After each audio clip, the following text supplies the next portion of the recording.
Hello, Ryan. This is Marie Mahoney, and I'm with great pleasure and joy responding to your excellent posts. You made a really wonderful case for your perspective. So I'm just going to sort of look at the notes that I wrote down concerning the points that you made, and just kind of reflect them back to you. And hopefully, I'm understanding your perspective and getting your point correctly.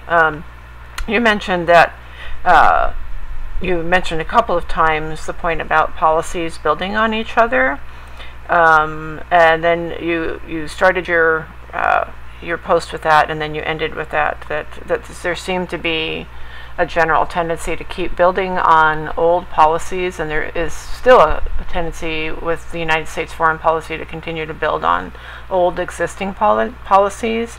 And I'm taking it that you don't feel very positive about that, and that you feel that there are a lot of negative repercussions with that way of doing things. I'd like to maybe hear you expand on that, because I think that's an interesting point and perspective, and I appreciate your perspective. Also, you mentioned the conflict with Jordan, and the promises of arms to Israel during that time. And that it just seems to be sort of there are conflicts, and the United States foreign policy kind of seems to be pretty contiguous and continuous within the fact that they continue to just keep dumping arms and selling arms.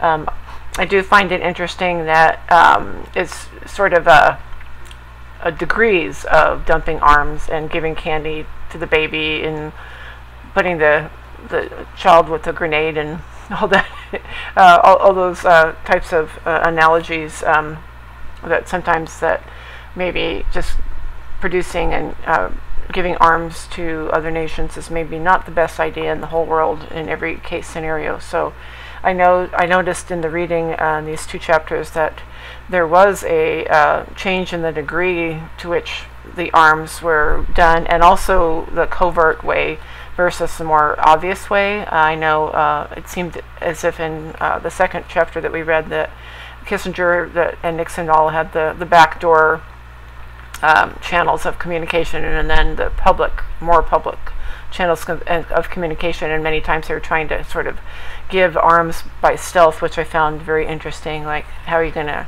hide a Shrike or a SAM missile from the other nations and not have people find out? But anyway, or how are you going to do anyway? But so there seemed to be a sort of a stealth mode MO to Nixon and Kissinger when they were providing the arms for these nations. And I liked your point about that each situation needs to be dealt with individually. You can't just apply the same policy prescription to every single situation, because, well, okay, in 1967 this worked, so it's going to work in 1973.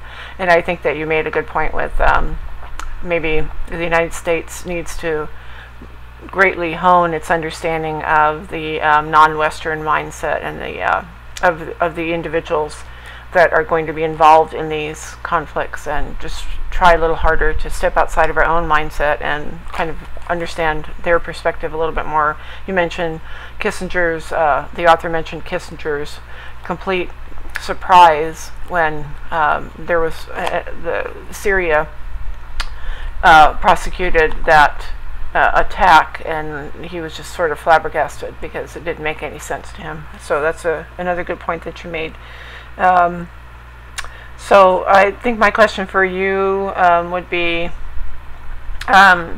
what's your perspective, or how would you reconcile the position of the United States on whether Israel is an asset to the United States or perceived as sort of a burden?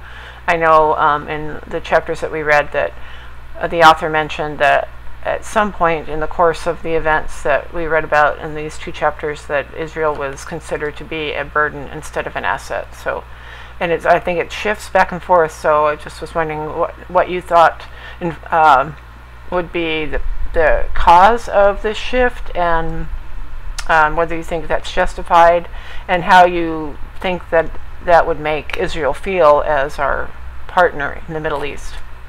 Okay, so that was all I had. And again, I thank you again for your excellent post, and I look forward to hearing more from you later on. Okay, have a blessed day.